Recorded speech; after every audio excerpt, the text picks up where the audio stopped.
बिस्मिल्लाहिर्रहमानिर्रहीम। मुअज़्ज़िज़ बहनों और भाइयों, दीन इस्लाम इतना वसी और इतना गहरा है कि जिसको समझना हमारी सकत में नहीं है, और हम लोग कोशिश करते हैं कि इसकी मालूमात आप तक पहुँचाएँ। इसी में एक सीरीज़ चलाई थी हमने, कौन बनेगा जन्नती, जो सवाल जवाब पर मुश्तमिल थी, लेकिन उसमें सवाल जवाब सिर्फ ऊपरी सतह की मालूमात होती थी। अब एक नई सीरीज़ लेके आपके सामने हाजिर हुआ हूँ। रहेगा सवाल जवाब पर ही डिपेंड, लेकिन उसमें सवालों के जो जवाब होंगे उन जवाबों में खुलासा कलाम होगा, तफसील से जवाबात बताए जाएंगे। आज का पहला सवाल बहुत ही खूबसूरत सवाल है। चूँकि हम लोग आका सल्लल्लाहु सैयदुल अंबिया खातिमुन नबीन सल्लल्लाहु अलैहि वसल्लम की कौम में से हैं, और हम इस पर इतराते भी हैं, ज़ाम भी करते हैं कि हम जन्नती हैं। तो जन्नत से मुतालिक ही पहला सवाल है। जन्नत के बारे में आम तौर पे मशहूर है कि जन्नत है, और कई किस्म की जन्नत है। इंसान को अपने अमाल और अपने फ़ेल के हिसाब से अलग अलग किस्म की जन्नतें मिलेंगी। जन्नतों के कई दर्जे हैं, लेकिन जहन में ख्याल आता है कि जन्नत कहाँ, अक्सर तसव्वुर में आता है कि जन्नत आसमान में। तो आज इसका ही खुलासा कलाम करते हैं। सवाल कुछ यूँ है कि जन्नत कहाँ है, तो इसका जवाब हाजिर है। जवाब ये बनेगा इसका मुअज़्ज़िज़ नाज़रीन कि जन्नत सातों आसमानों के ऊपर, सातों आसमानों से जुदा है, क्योंकि सातों आसमान और सातों ज़मीनें क़यामत के वक्त फ़ना और ख़त्म होने वाले, जबकि जन्नत को फ़ना नहीं, वह हमेशा रहेगी। जन्नत की छत अर्श रहमान है। इसी तरीके से सवाल नंबर 2 आपके सामने पेश है, जहन्नम कहाँ है। तो इसका जवाब यह है कि जहन्नम सातों ज़मीनों के नीचे एक ऐसी जगह है जिसका नाम सिज्जीन है। जहन्नम जन्नत के बाजू में नहीं, अक्सर तसव्वुर में आता है कि जन्नत और दोज़ख करीब करीब है, ऐसा हरगिज़ नहीं है।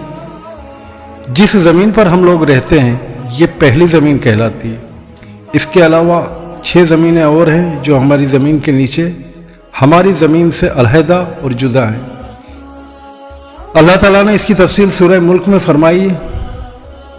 उसका तर्जुमा जिन लोगों ने पढ़ा है, जो जानते हैं, उनके लिए तो बेहतर है, खैर है, लेकिन जो नहीं जानते हैं वो एक बार कुरान मजीद का मुताला करें तर्जुमे के साथ, और सूरह मुल्क को ज़रूर से ज़रूर पढ़ें। सवाल नंबर 3, सिदरतुल मुंतहा क्या है।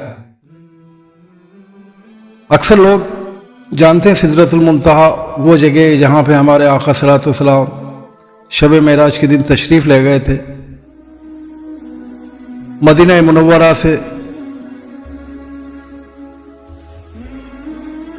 मक्का मुनव्वरा से मस्जिद अक़सा तक, और वहाँ से फिर सातों आसमान की सैर करते हुए सिदरतुल मुंतहा तक गए थे। तो सवाल ये बनता है कि सिदरतुल मुंतहा क्या है। इसका खुलासे से जवाब ये है, सिदरत अरबी में बेरी के दरख्त को कहते हैं, और अल मुंतही या आखिरी हद, यानी आखिरी हद के मायने ये हैं कि वहाँ पे वो हद ख़त्म हो जाती है जहाँ पे मटेरियलिस्टिक मादियत की चीज़ें आ जा सकती हैं। यानी हम जिस ज़मीन पर रहते हैं ये सब मटेरियलिस्टिक है, मादियत है। ये चीज़ें जहाँ तक जा सकती हैं वहाँ तक तो सिदरतुल मुंतहा शुरू नहीं होती, और उसके बाद जहाँ इन चीज़ों का वजूद ख़त्म हो जाता है वहाँ जाके हर चीज़ फ़ना हो सकती है, उसको सिदरतुल मुंतहा कहते हैं। ना एक तरीक़े से लाइन ऑफ कंट्रोल समझ लीजिए। और वहाँ पर एक बेरी का दरख्त है, निशानदेही के वहाँ पर अल्लाह ताला ने निशानदेही के लिए एक बेरी का दरख्त लगा रखा है, और यही वो आखिरी मुकाम है जो मखलूक की हद है। मखलूक माने तमाम जिन्नात, तमाम इंसान, तमाम फरिश्ते, तमाम चरिन परिन, ये तमाम अल्लाह ताला की मखलूक है। अल्लाह ताला खालिक है। अल्लाह ताला ने जिस चीज़ को बनाया वो मखलूक कहलाती है, उसकी हद वहाँ पे ख़त्म हो जाती है। इसके आगे सैयदना हज़रत जिब्राइल अलैहिस्सलाम भी नहीं जा पाते। सिदरतुल मुंतहा एक अज़ीमुश्शान दरख्त है। इसकी जड़ें छठे आसमान में اور اونچائی 7ویں آسمان سے بھی بلند ہے۔ ہم جو دیکھتے ہیں اپنی زمینی آسمان کو اپنی نظروں سے جو دیکھتے ہیں، یہ زمینی آسمان کہلاتا ہے اور یہ پہلا آسمان کہلاتا ہے۔ اس قسم کے 6 آسمان اللہ تعالیٰ نے اور بنا رکھے ہیں، طبق در طبق۔ اس کا بھی ذکر اللہ تعالیٰ نے سورہ ملک میں تفصیل سے کیا، آپ ترجمہ دیکھیے اور سورہ ملک کا مطالعہ کیجیے۔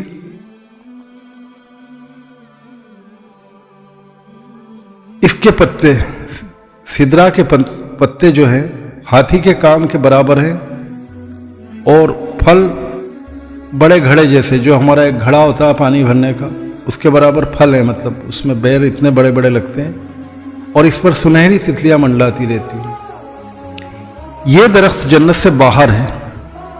رسول اللہ صلی اللہ علیہ وآلہ وسلم نے جبرائیل علیہ السلام کو اس درخت کے پاس ان کی اصل صورت میں دوسری مرتبہ دیکھا تھا، جبکہ آپ صلی اللہ علیہ وآلہ وسلم نے انہیں پہلی مرتبہ اپنی اصل صورت میں مکہ مکرمہ میں مقام عزیز پر دیکھا تھا، پہلی مرتبہ، جب وحی نازل نہیں ہوئی تھی۔ وحی نازل ہونے سے پہلے کا واقعہ ہے۔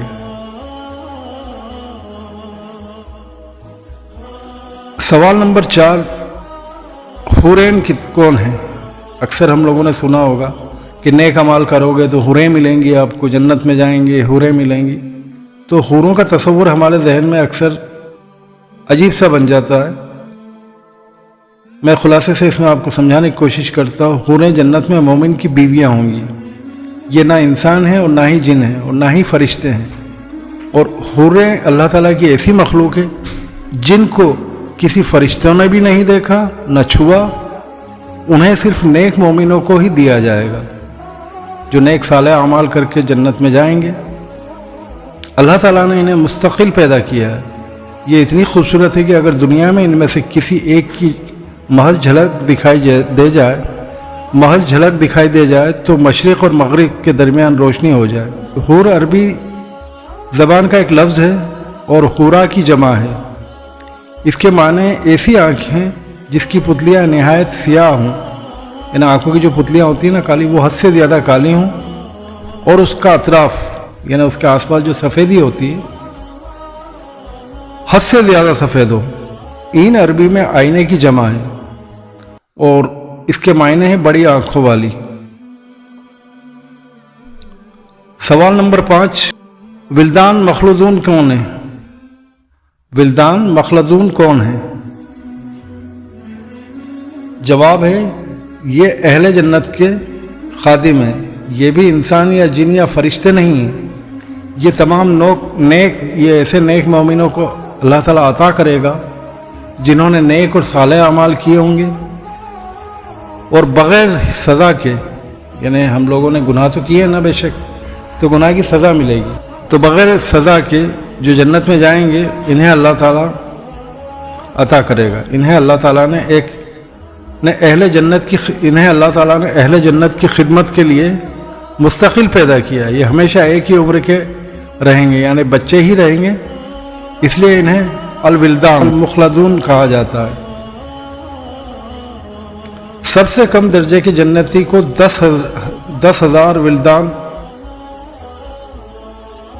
مخلدون عطا ہوں گے، یعنی جس کا ایمان ہمارے آقا صلی اللہ علیہ وآلہ وسلم نے فرمایا تھا کہ مومن کی ایک پہچان ہے کہ جس کے دل میں ذرہ برابر بھی ایمان ہوگا وہ جنت میں جائے گا۔